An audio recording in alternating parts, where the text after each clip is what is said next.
하나님 말씀 출 이집트기 3장 6절에서 15절 말씀입니다. 이제 내가 너를 파라오에게 보내어 너에게 내 백성 이스라엘 자손을 이집트에서 인도하여 내게 하리라. 아멘.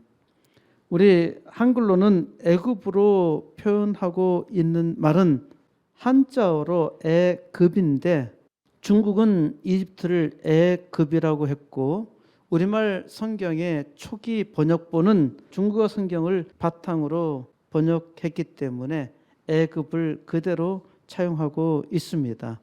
그런데 애굽이라는 우리말이 발음하기가 어려운지 애굽이나 저는 애굽이 나아요. 그리고 애굽이 제대로 된 표현이고 그래서 우리는 세상 어디에도 없는 나라 애굽이라는 이상한 표현을 사용하고 있습니다. 영어 성경을 읽어본 사람은 애굽이 이집트라는 사실을 알고서 깜짝 놀랍니다. 아니, 애굽이 이집트였다니? 애굽이라는 것은 전혀 생각하지 못하는 나라였었는데 이집트라는 이름 때문에 아주 익숙한 나라가 되었죠. 그런데 왜 애굽이라는 이상한 표현을 쓰게 되었을까? 성경 이야기에서 나라 이름으로 가장 많이 나오는 것이 이스라엘이고 그 다음이 이집트라는 나라인데 이것을 애굽이라고 하니까 심지어 기독교인들조차도 애굽과 이집트가 같은 나라라는 사실을 잘 모릅니다. 이집트는 지금부터 5,000년 전 이전부터 계속적으로 지금까지 이집트였습니다. 이집트를 애굽이라고 하니까 애굽이라는 나라가 있는 것 같은데 한 번도 들어본 적이 없으니까 마치 전설에나 있는 나라로 생각하기도 하는 겁니다. 애굽을 중국어로 뭐라 하는지 찾아보았더니 아이지라고 하더군요. 한자로 애급이라 쓰고 중국말로 읽을 때는 아이지. 제가 중국어 발음 잘 못합니다. 자오간 이집트를 중국 사람들은 아이지라고 하는데 왜 아이지라고 할까? 영어 명칭인 이집트는 고대 그리스에서는 아이깁토스라고 하는데 그 다음 로마 제국에서는 로마어, 라틴어로는 아이깁투스라고 했고 이것을 에집투스라 발음한 것입니다. 그러니까 여기에서 에집트가 나왔고 영어로 이집트라고 읽습니다. 중국어 표현 아이지는 로마어 아이집투스에서 아이지까지만 차용한 것입니다. 우리말 애굽은 족보가 없는 말이니까 우리가 정식적으로 말하는 국명 이집트라고 해야 합니다. 우리말 표준어도 자주 바뀌고 있잖아요. 심지어 우리나라 표준어는 국어학자들이 아주 이상해서 심지어 표준어를 사투리로 바꾸고 있기까지도 하는데 왜 무식하게도 아직도 우리말 성경 번역에서는 악착같이 애굽을 고집하고 있는지 모르겠습니다. 오늘은 출 이집트기 두 번째 강해 설교합니다. 출 이집트기는 구약성경에서 두 번째 나오는 책이죠. 성경을 한 권의 책이라 생각하기 쉬운데 실은 66권의 책을 한 권으로 묶어놓은 기록입니다. 성경을 영어로는 바이블이라고 하는데 바이블이라는 말은 책들, 북스, 복수입니다. 책들이라는 말이고 특별히 성경책은 홀리 바이블, 거룩한 책들, 홀리 북스라는 말이고 이것을 홀리 바이블이라 하는데 통칭으로 쓸 때는 그냥 바이블 하면은 성경을 뜻하는 말로 이해하고 있죠.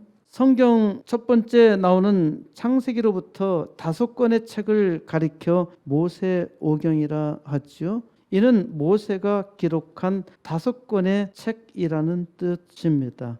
모세오경의 두 번째 책이 출 이집트인데 2005년에 출간된 로마 카톨릭 새 번역 성경에서는 출 이집트기를 탈출기라 번역하였습니다. 출 이집트기는 히브리어로는 셰페르 쉐모트라 하는데 이는 이름들의 책이란 뜻입니다. 히브리어 성경은 본래 책 제목이 책의 맨 첫 줄 시작하는 단어가 책 제목입니다. 그래서 히브리 성경에는 셰페르 쉐모트라는 이름들의 책은 웨일레 쉐모트로 시작합니다. 이는 그 이름은 이러하다라는 뜻입니다. 출 이집트기를 영어로는 엑소더스라고 하죠.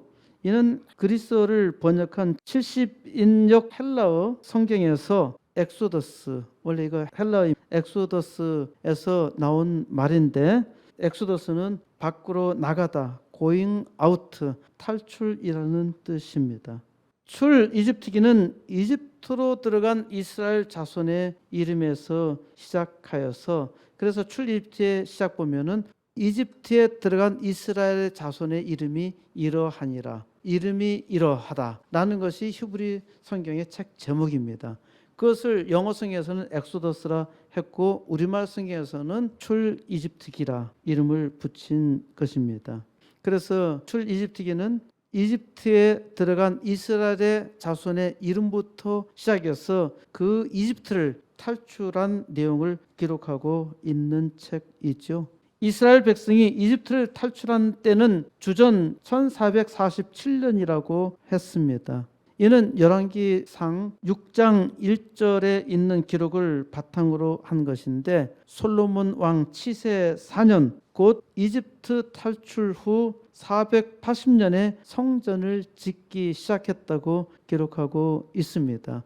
이를 바탕으로 추적해 보니까 솔로몬 왕은 주전 971년부터 40년 동안 통치했는데 솔로몬 왕 치세 4년이라고 했으니까 이는 주전 967년이 됩니다. 주전 967년이 이집트를 탈출한 후 430년이니까 이집트를 탈출한 출 이집트는 주전 1447년이 됩니다. 967에다가 480을 더하면 되죠. 이때 모세의 나이가 80세라고 했죠. 그러니까 여기다가 80을 더 더하게 되면은 모세가 태어난 해는 1527년입니다. 주전 1447년에 출 이집트가 일어났다고 했는데 이때 이집트의 왕을 파라오라고 하죠. 이집트의 왕 파라오는 1479년에 3살의 나이로 파라오에 등극했던 투트모세 3세로 1425년까지 왕노릇했습니다. 투트모트 3세는 여러분들이 인터넷에서 가끔 볼 수 있는 이집트의 파라오 보면은 얼굴 목각으로 된 그 형상에 시험처럼 이렇게 길게 짝대기를 달고 있는 게 있죠. 투트모세 3세입니다. 투트모세 3세가 이집트 제18왕조 6번째 파라오였는데 고대 이집트를 최대로 넓힌 정복왕이었습니다. 우리나라식으로 얘기한다면 광개토왕과 같은 인물이 투트모세 3세라 말할 수 있습니다. 그의 할아버지 투트모세 1세가 주전 1520년부터 1492년까지 왕노릇했고 모세가 40세에 투트모세 1세가 살고 있는 왕궁에서 1487년에 도망갔으니까 모세는 투트모세 1세의 아들인 투트모세 2세와 함께 자라났던 것으로 보입니다. 투트모세 2세는 모세가 도망간 지 8년 만에 죽어요. 일찍 죽습니다. 그래서 출 이집트 당시에는 모세가 알지 못하는 투트모세 3세가 파라오로 왕노릇하고 있었습니다. 그러니까 출 이집트의 기록을 보면은 모세나 파라오나 서로 안면이 있었다는 내용이 전혀 없습니다. 그러니까 서로 얼굴을 몰랐다는 얘기죠. 모세가 40년 동안 왕궁에서 살았기 때문에 웬만하면은 알 텐데 서로 모른단 말입니다. 이는 투트모세 2세와 모세가 같이 컸고 투트모세 3세는 3살이 돼서 왕노릇을 시작했다고요. 그러니까 모세는 투트모세 3세를 전혀 알 수가 없죠. 이때 출 이집트 할 때 모세의 나이가 80살이었고 이때 투트모세 3세는 35세였습니다. 투트모세 3세는 54년을 세상에 살았는데 3살에 파라오에 등극했다고 했잖아요. 3살이 어떻게 왕노릇을 할 수 있겠습니까? 이때 섭정을 자기의 계모가 했었는데 이집트에서 유명한 여왕입니다.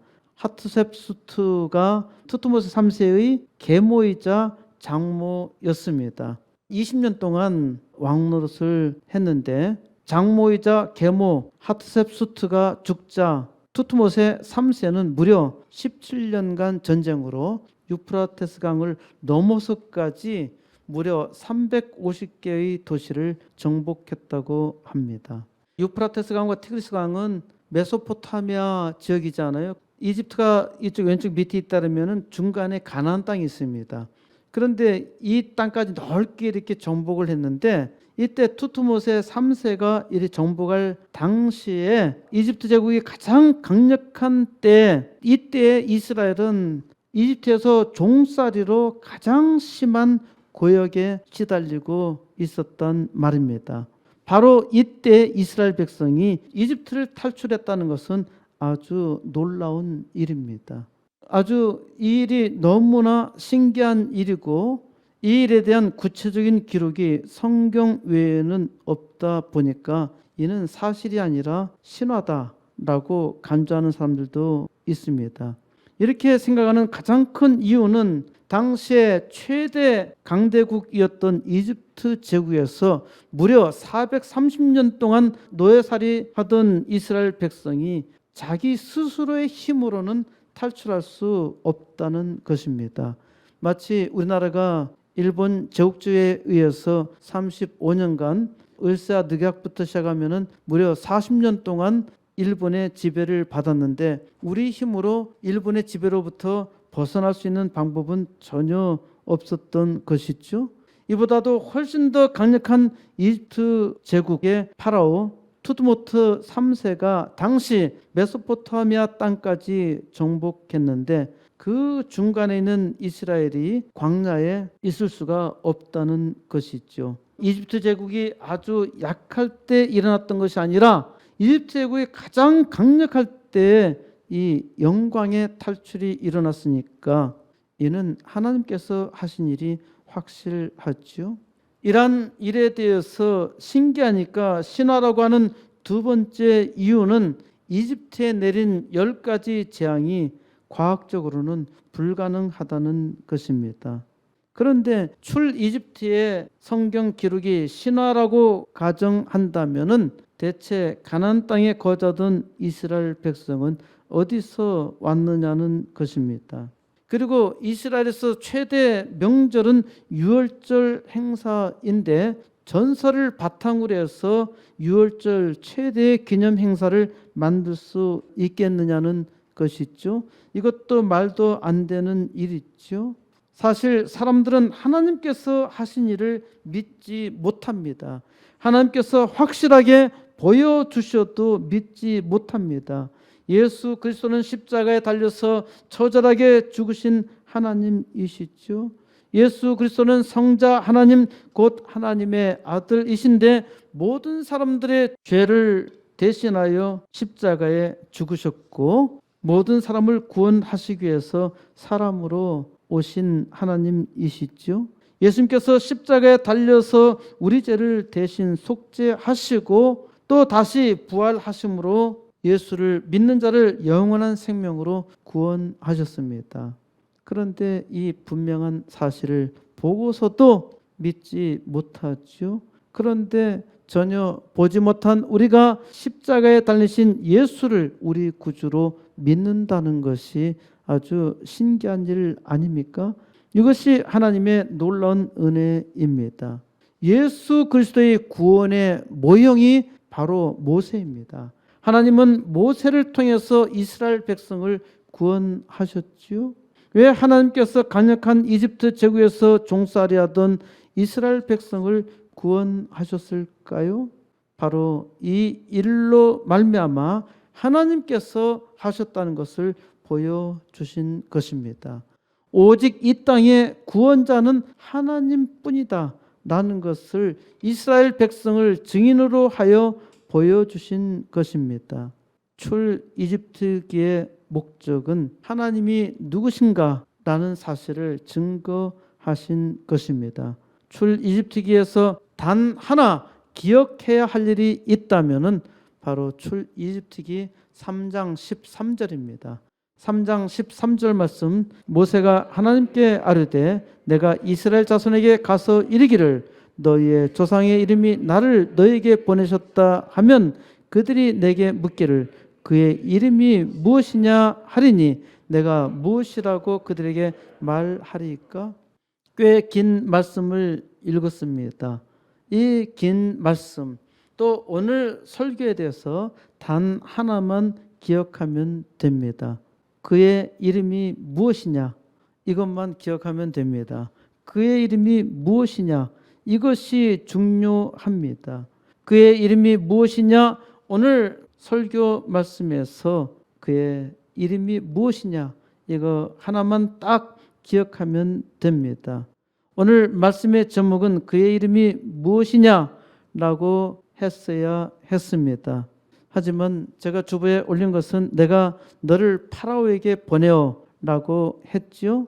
파라오는 이집트의 왕입니다. 하나님께서 이집트를 통해서 강력한 인간 세상을 보여주고 있고 현재 살아가는 우리에게는 강력한 인간 세상을 은유하고 있습니다. 그러므로 이집트는 돈과 명예와 권력을 상징하는 세상 나라입니다. 내가 너를 파라오에게 보내어 라고 말한 것은 하나님께서 나를 세상 왕에게 보내셨다는 말씀입니다. 누가 감히 나를 세상에 보내셨어? 내가 어떻게 이 위대한 역사를 이룰 수 있어? 이걸 질문할 때 바로 이 질문이 그의 이름이 무엇이냐? 내가 어떻게 이 일을 했느냐? 너를 보내신 분이 누구냐? 너를 이렇게 위대하게 하신 분이 누구냐? 너로 하여금 이 땅에 복을 주시게 하신 분이 누구냐? 이걸 고백하는 것이 만물을 만드시고 특별히 나를 선택하신 분의 요청입니다. 그의 이름이 무엇이냐? 이것을 나의 삶 속에서 말하는 것이 내 인생의 사명이며 하나님을 믿는 하나님의 백성들이 이 땅에 살아야 할 이유입니다. 1절 모세가 그의 장인 미디안 제사장 이드로의 양떼를 그 떼를 광야 서쪽으로 인도하여 하나님의 산 호렙에 이르매 모세는 미디안 광야에서 자기의 장인인 미디안 제사장 이드로의 양떼를 돌보고 있었죠. 모세가 40세 이집트 왕궁을 탈출했죠. 그러니까 40년 동안 왕자로 살았던 이집트 왕궁을 탈출해서 미디안 광야에서 40년 동안 숨어 살고 있었습니다. 모세는 장인 이드로의 양떼를 돌보며 대릴 사위로 잘 지내고 있었던 것이죠. 모세는 자기 자신이 그렇게 광야에서 살다가 이름 모를 꽃으로 죽는 것이 자기의 인생이라 생각했을 것입니다.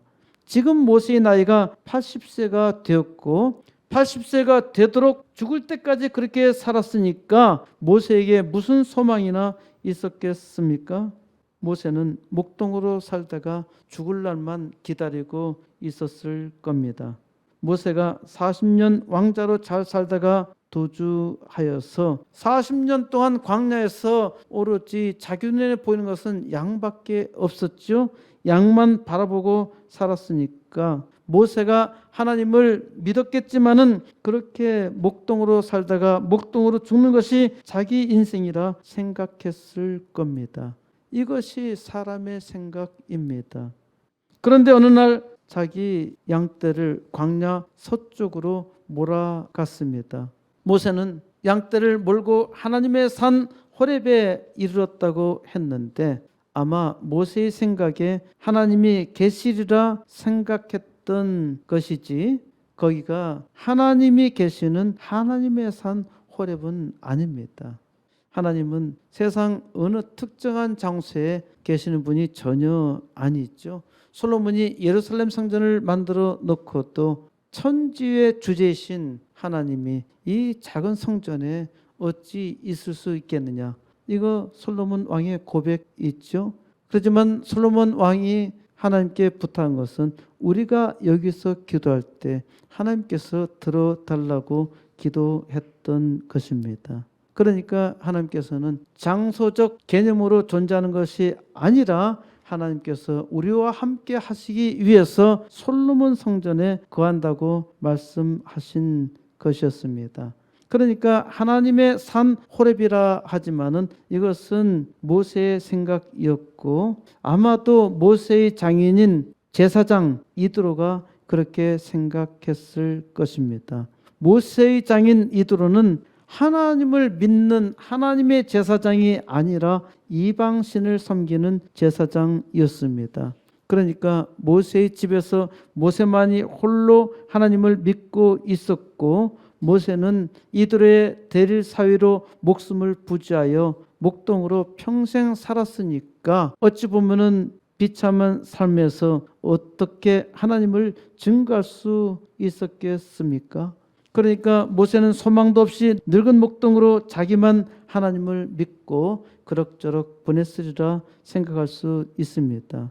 그런데 이상하게도 어느 날 모세는 양떼를 몰고 호렙산으로 갔습니다. 이것이 모세의 운명입니다. 지금까지 자기 자신을 위해서 왕궁에서 왕자로 40년을 살았고 목동으로서 다시 40년을 살았지만은 그것이 자기 인생의 끝인 줄 알았는데 하나님께서 모세를 인도하셨죠.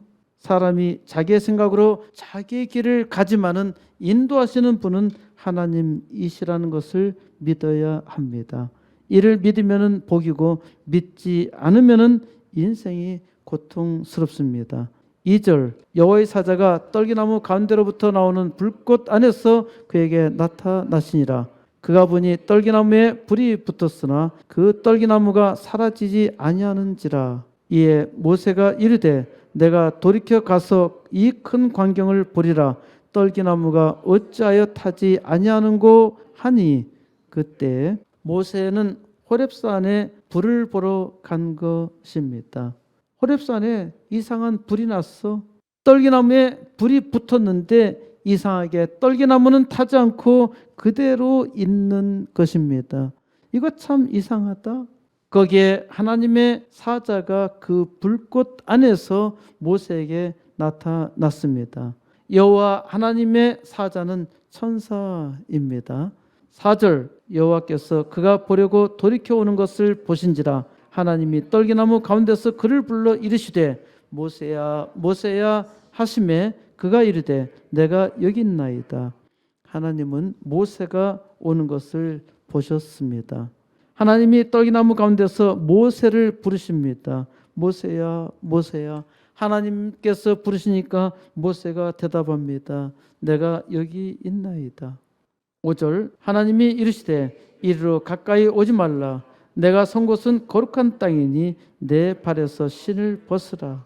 하나님께서 가까이 오지 말라 말씀하십니다.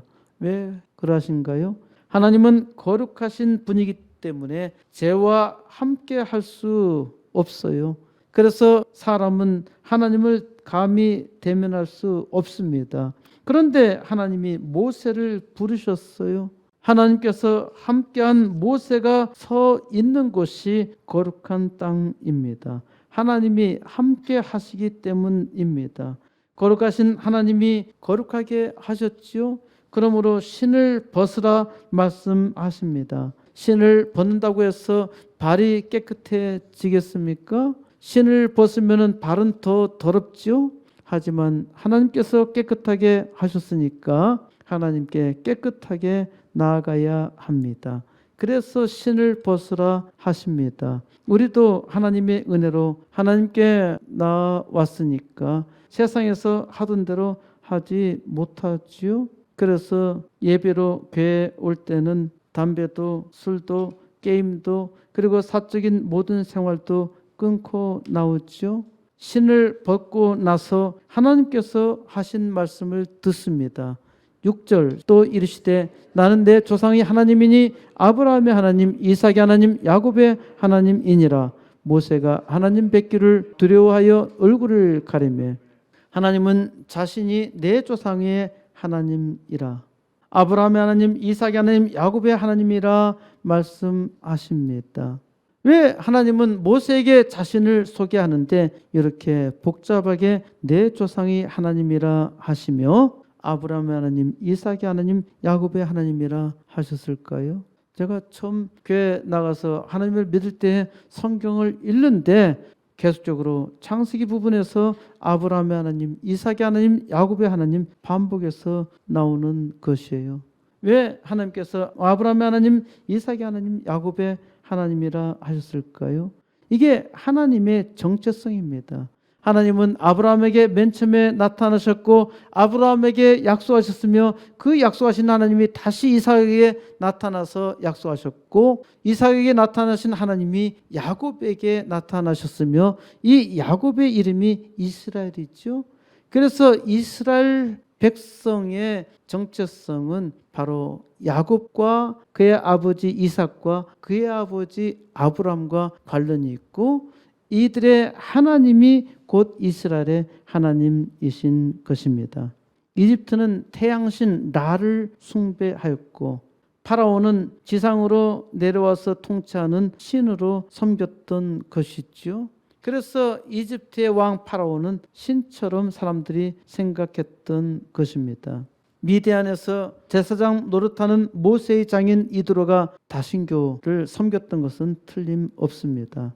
다신교는 저마다 신의 이름이 있고 때로는 알지 못하는 신도 있죠. 그러니까 바울이 아테네를 방문했을 때 어느 신자는 알지 못하는 신에게 라는 이름이 붙어 있었던 것입니다.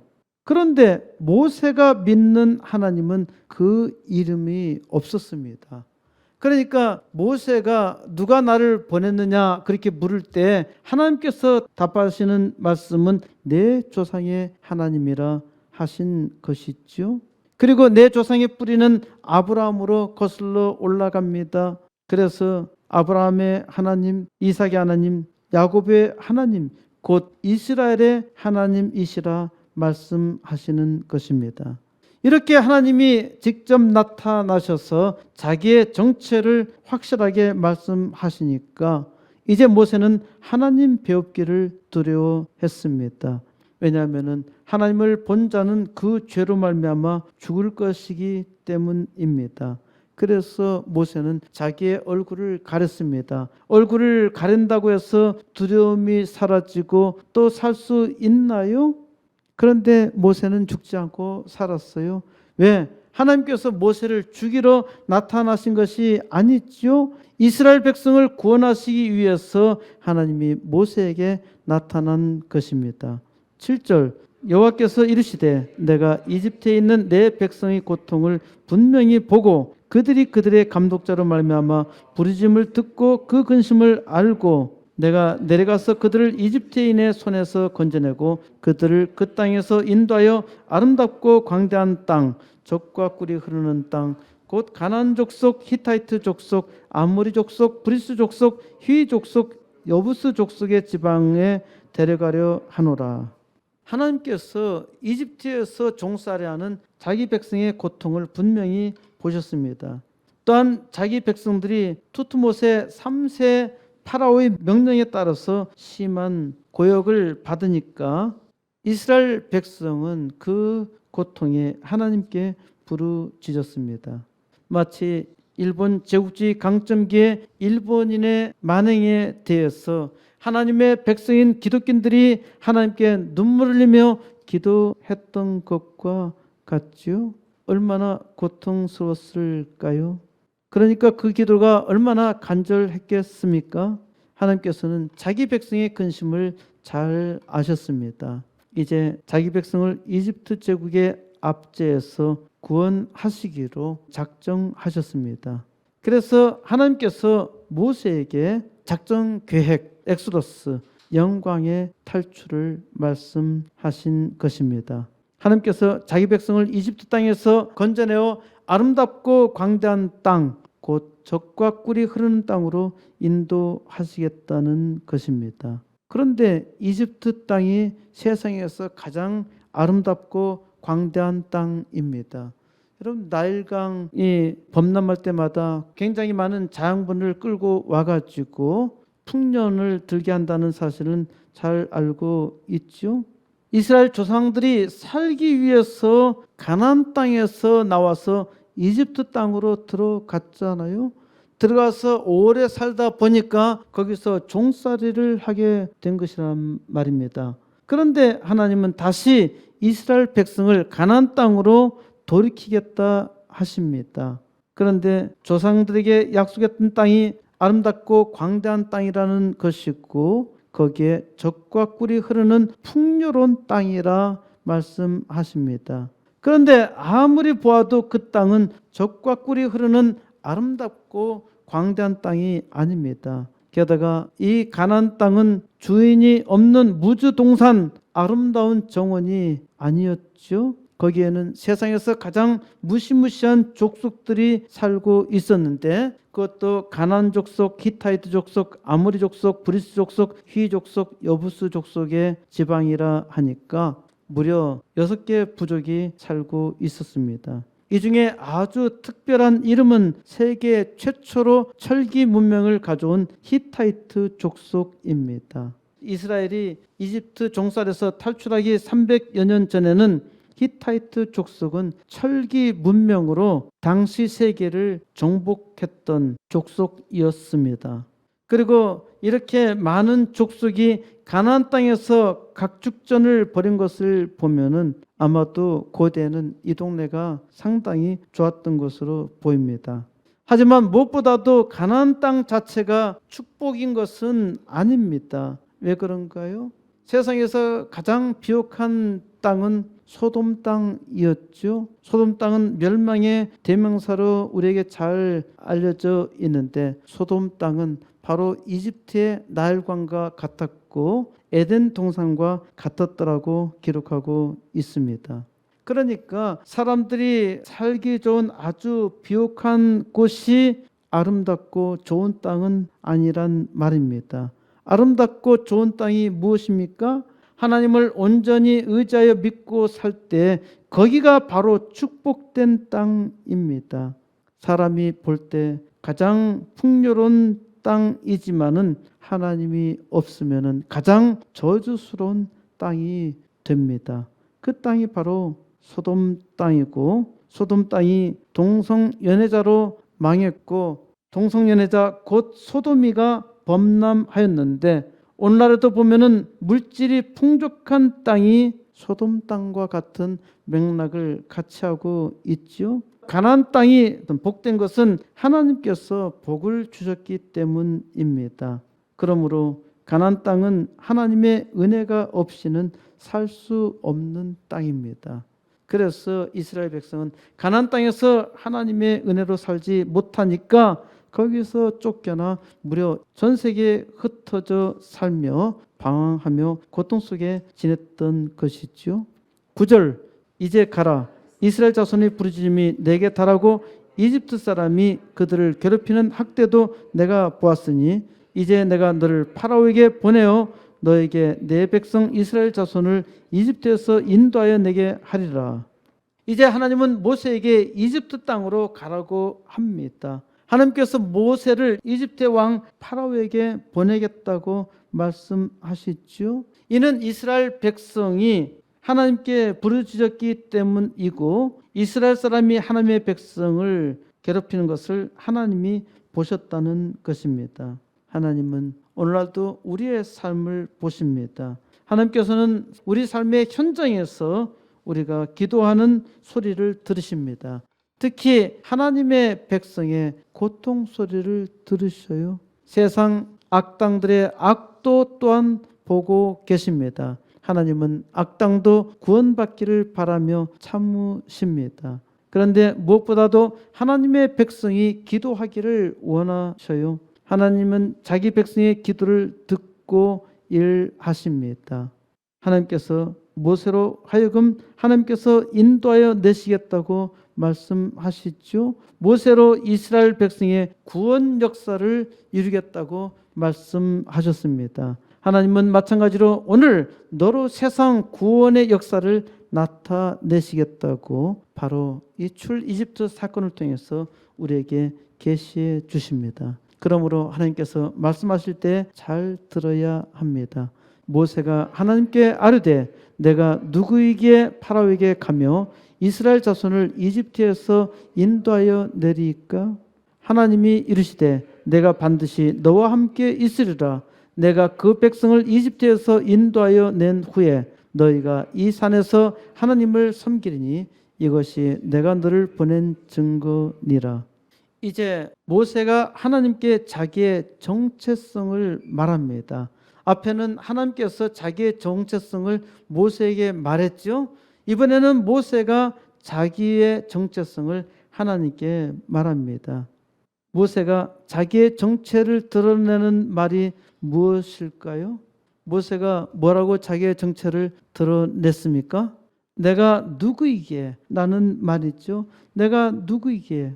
사람은 자기가 힘 있을 때는 자기가 누구라는 것을 과시합니다. 그렇죠? 대통령은 대통령이라는 이름으로 자기를 과시하고 권력을 행사하죠. 대통령이면서도 국민처럼 평범하게 자기를 생각했던, 가장 정직하게 행하려 했던 박근혜 대통령은 내가 누구이기에 이걸 몰랐습니다. 대통령은 내란 또는 외환의 죄를 범한 경우를 제외하고는 재직 중 형사상의 소출을 받지 아니한다는 대한민국 헌법 제84조에도 불구하고 대통령 자리에 있으면서 또 구속당했던 것입니다. 아주 희한한 일이 이 나라에서 일어났는데요. 아무도 이걸 이상하게 생각하지 않아요. 여러분도 헌법의 보호를 받고 있어야 하잖아요. 그래야 대한민국 법이 살아있는 것이고 여러분들은 대한민국의 시민권자로서 살고 있는 것이죠. 여러분의 권리가 헌법에 규정된 데도 불구하고 침해당한다면 억울하기 짝이 없죠. 모세는 자기 자신이 이집트의 힘 있는 왕자가 아니라는 사실을 깨달았습니다. 모세는 자기가 이제 곧 죽을 날이 다 된 늙은 목동이라는 것입니다. 내가 누구이게? 나는 아무것도 아닙니다. 하나님, 나는 늙은 목동에 불과합니다. 나는 이집트 왕궁에서 파라오를 피해서 여기 미디안 광야에 도망와서 숨어 살고 있는데 나 지금 이런 사람입니다. 그런데 나를 다시 파라오에게 가라고요? 나더러 죽으라고 하나님 말씀하시는 겁니까? 나는 아무것도 아닙니다. 나는 가진 것도 없어요. 내가 무슨 힘으로 이스라엘 자손을 이 거대한 이집트 제국에서 인도해낼 수 있겠느냐고 항의한 것이죠. 하나님은 이렇게 무기력한 모세에게 내가 반드시 너와 함께 있으리라 하십니다. 온 우주를 만드신 하나님이 만왕의 왕이 함께 하시겠다고 말씀하셨어요. 여러분 생각해 보세요. 세상에서 강력한 힘을 가진 사람이 함께 하겠다면 그 말만 가지고도 엄청난 위력을 발휘하고 있죠. 지금 대통령이 있는 청와대에서 내가 뭐다 라는 말만 가지고도요 폭력을 행사하는 사람들이 꽤 있잖아요. 이상한 힘을 가진 사람은 법이 필요 없어요. 무소불위의 권력을 마구마구 행사하고 있잖아요. 그러다가 속히 망하는데, 자, 앞에 다른 사람들도 망하고 감옥에 갔는데 이를 모르고 까불고 설치고 있지요. 그런데 잘 생각해 보세요. 하나님의 백성이 내가 반드시 너와 함께 있으리라 이 말씀을 들으면은 얼마나 신명나는 일이겠습니까? 하지만 현실은 그렇지 않지요. 하나님께서 나와 함께 하신다는 것을 믿으면서 우리는 세상에서 종살이로 구차하게 살고 있지는 않습니까? 하나님께서 모세에게 내가 반드시 너와 함께 있으리라 라는 말씀을 하셨지만은 모세는 믿지 못했습니다. 마찬가지로 우리와 함께 하시는 하나님, 우리와 함께 하시겠다는 하나님을 잘 믿지 못합니다. 믿지 못하니까 믿음의 역사를 이루지 못할 뿐더러 이 세상에서도 하나님의 백성으로 담대하게 당당하게 사는 것이 아니라 부끄럽게 숨기며 살기도 하지요. 하나님께서는 이러한 모세를 설득하십니다. 내가 그 백성을 이집트에서 인도하여 낸 후에 너희가 이 산에서 하나님을 섬길 것인데 이것이 내가 너를 보낸 증거야. 이 정도로 말씀하시면 알아들어야 하지요. 하지만 모세는 믿지 못했습니다. 모세가 그 자신이 믿었다 해도 종살이를 하는 자기 이스라엘 백성 중에서 모세가 이렇게 말하면 누가 믿고 따라오겠습니까? 아무도 늙은 목동 모세를 따라 나서지 않을 겁니다. 모세가 하나님이 반드시 나와 함께 계셔 내 말을 따르라 이렇게 말할 때 모세 자신도 믿지 못했지만은 이스라엘 백성은 더더욱이 믿지 못할 일입니다. 제가 우리 코스모스 교회를 통해서 하나님께서 이 시대 교회 부흥의 역사를 이루셨다고 항상 말씀드리는데 누가 이를 믿겠습니까? 저는 확실하게 믿습니다. 80개 개척교회와 2개 학교 세우도록 하나님께서 사명을 주시고 이루신다고 저는 믿는데 제가 수없이 말해도 누가 이를 믿고 함께 기도하며 함께 동력할 수 있겠습니까? 저는 모세처럼 하나님의 음성을 직접 듣지는 못했습니다. 하지만은 하나님 말씀을 읽거나 기도하면은 항상 내 마음에 강력한 믿음이 일어납니다. 그래서 하나님께서 80개 개척교회와 2개 학교를 속히 이루신다고 확신하며 믿음으로 기도하고 있습니다. 하나님께서는 내가 그 백성을 이집트에서 인도하여 낸 후에 너희가 이 산에서 하나님을 섬기라 하십니다. 하나님께서는 우선 보여주시는데 이제 하나님께서 하신 일을 보고 믿고 놀라서 하나님께서 영광 돌리지요. 하나님은 모세를 통해서 보여주시면서 이것이 내가 너를 보낸 증거라 말씀하십니다. 오직 하나님께서 하신 일이죠. 하나님 외에 누가 이 기적의 역사를 이룰 수 있겠습니까?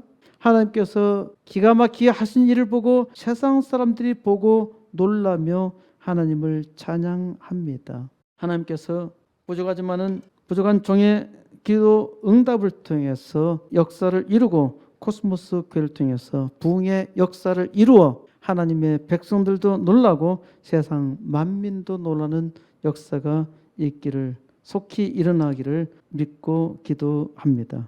하지만 모세는 하나님을 믿지 못했고 그래서 하나님과 계속 말씨름합니다.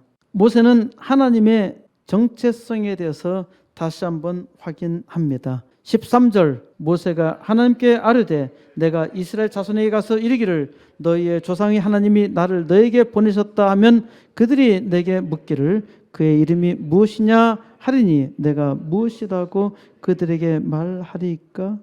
내가 이스라엘 백성에게 가서 말한다 하더라도 대체 누가 너를 보냈어? 세계 최강의 이집트 제국에서 너 지금 아주 터무니없는 일을 하는데 누가 이 일을 너에게 하라고 했어? 그의 이름이 무엇이냐 물으면 내가 뭐라고 말하리까? 모세가 묻고 있죠. 14절 하나님이 모세에게 이르시되 나는 스스로 있는 자니라. 또 이르시되 너는 이스라엘 자손에게 이같이 이르기를 스스로 있는 자가 나를 너에게 보내셨다 하라. 15절 하나님이 또 모세에게 이르시되 너는 이스라엘 자손에게 이같이 이르기를 너희 조상의 하나님 여호와 곧 아브라함의 하나님 이삭의 하나님 야곱의 하나님께서 나를 너에게 보내셨다 하라. 이는 나의 영원한 이름이요 대대로 기억할 나의 칭호니라. 하나님이 모세에게 이르실 때 나는 스스로 있는 자이니라. 모세가 하나님께 나를 보낸 이가 누구냐 물으면은 내가 뭐라고 말하리까? 그럴 때 하나님께서 하신 말씀이 나는 스스로 있는 자이니라. 나를 모세를 보내신 하나님이 모세에게 누구냐고 물으면은 나는 스스로 있는 자니라 라고 답하라는 말입니다. 우리말에서 나는 스스로 있는 자니라 라는 말로 번역했지만은 이는 아주 잘 번역한 말입니다. 대부분 영어 성경에서는 나는 스스로 있는 자니라 라는 것을 I am who I am으로 번역하고 있습니다. 이 표현은 아주 재미있는 언어 유희를 담고 있어요. I am who I am. 너는 누구냐? 영어로 할 때 뭐라고 하죠? Who are you라고 하잖아요. 그렇죠? 너는 누구냐 할 때 Who are you라고 해요. 그러면은 대답할 때 뭐라고 합니까? I am 뭐 이렇게 얘기하잖아요. 그렇죠? 이 대답하는데 뭐라 되냐면은 I am who are you 이렇게 대답하는 겁니다. 이걸 이제 I am who are you를 바꾸면은 you는 I가 되잖아요. 그렇죠? 그리고 이제 주어가 앞에 와야 되니까 I am 의문할 때는 주어 동사가 바뀌기 때문에 평소문을 바꿀 때는 주어가 와야 되기 때문에 I am who are you가 I am you are가 되고 I am you are가 you는 I가 되니까 I am who I am이 되죠. 그러니까 너 누구냐? Who are you? 물었는데 I am who I am 이렇게 대답한 거예요. 기가 막힌 언어 유희를 이해할 수 있겠습니까? 우리말식으로 얘기하면은 너는 누구냐라고 물었는데 나는 누구다 라고 얘기하는 겁니다.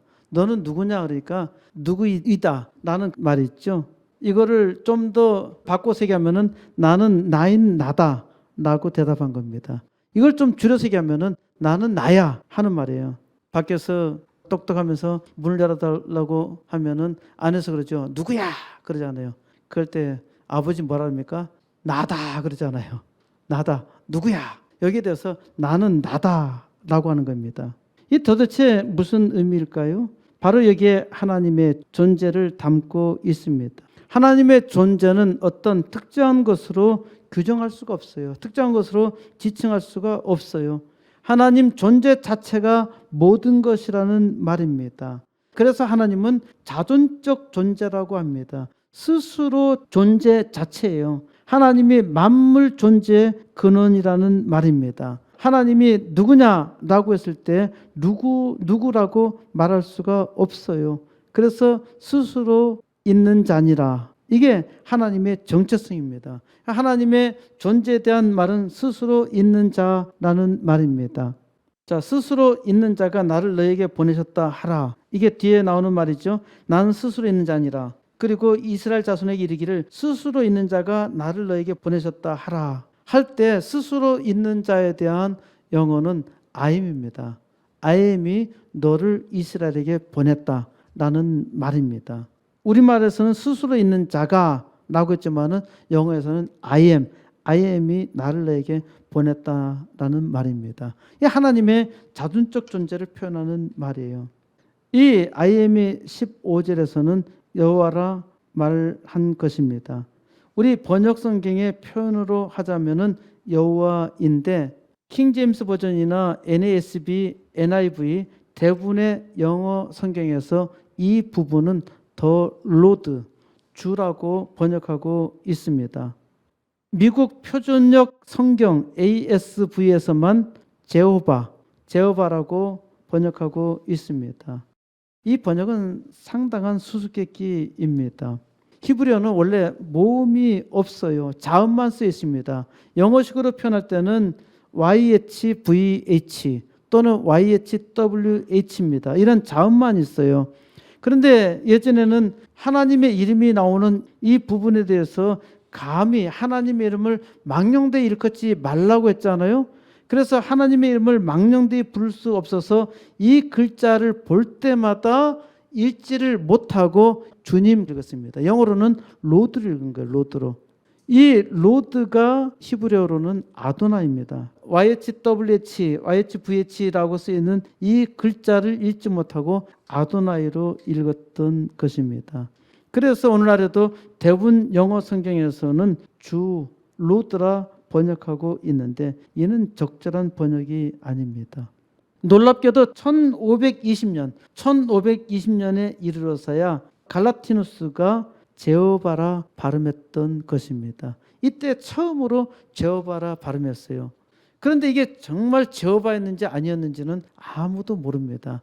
학자들이 연구해 보니까 이거는 아마 야훼일 것이다. 그래서 학자들은 야훼로 읽었던 것에 동의를 하고요. 로마 캐톨릭 번역 성경에서는 야훼로 번역하고 있습니다. 하나님은 다시 자기의 정체에 대해서 말씀하십니다. 너희 조상의 하나님 여호와 곧 아브라함의 하나님, 이삭의 하나님, 야곱의 하나님께서 나를 너에게 보내셨다라는 것입니다. 이는 나의 영원한 이름이요 대대로 기억할 나의 칭언이라. 이것이 핵심입니다. 하나님께서 이스라엘 백성을 이집트 종살이에서 벗어나 구원해 내신 것은 바로 하나님의 영원한 이름 여호와 또는 야훼, 우리가 여호와 하든지 야훼라든지 하나님은 다 알아들으셔요.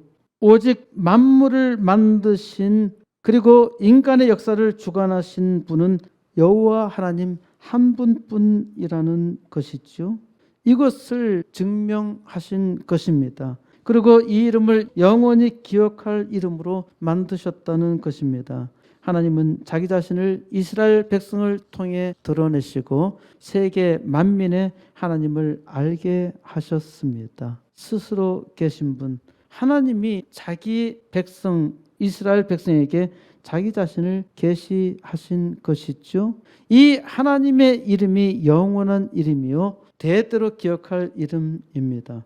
그래서 지금도 우리는 하나님의 이름을 찬송하고 있고 영원히 찬양하고 있지요. 내가 너를 파라오에게 보내어 출 이집트기는 하나님이 누구인가를 말하는 것이 핵심이라고 했습니다. 사람들은 왕이 누구인가를 알고 싶어 하지요. 사람들 몇이 모여도 왕이 누구인가 알고 싶어 합니다. 심지어 집에서 기르는 개도 이 집의 왕이 누구야? 그리고 자기가 서열이 몇 번째인가? 개도 그것을 파악하고 있단 말입니다. 사람들은 더욱더 자기의 왕이 누구인지 알고 싶어 해요. 그리고 사람들은 왕에게 복종합니다. 지금 이 시대에도 사람들은 여전히 왕에게 복종합니다. 어떤 나라든 왕에게 또는 독재자에게 또는 대통령에게 복종하지요. 이런 세상에서 하나님께서는 나를 파라오에게 이 세상 왕들에게 보내셨단 말입니다.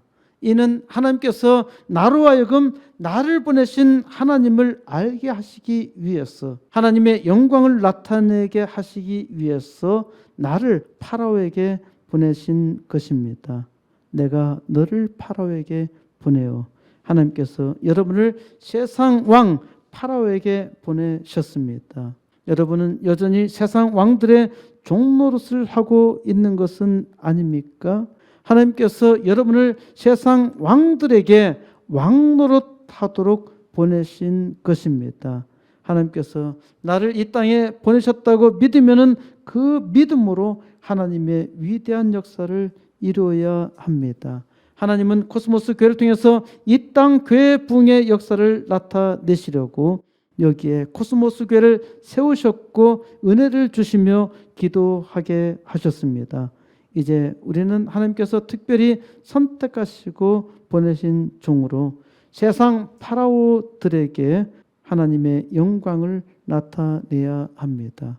이 일의 시작이 80개 개척교회요 2개 학교를 믿음으로 시작하는 일입니다. 우리는 부족하여 늙은 목동 모세와 같이 힘도 없고 능력도 없고 가진 것도 없습니다. 하지만 하나님께서 확실하게 반드시 나와 함께 하신다고 말씀하셨고 이를 믿는 하나님의 백성들은 믿음으로 기도하며 이루어야 합니다.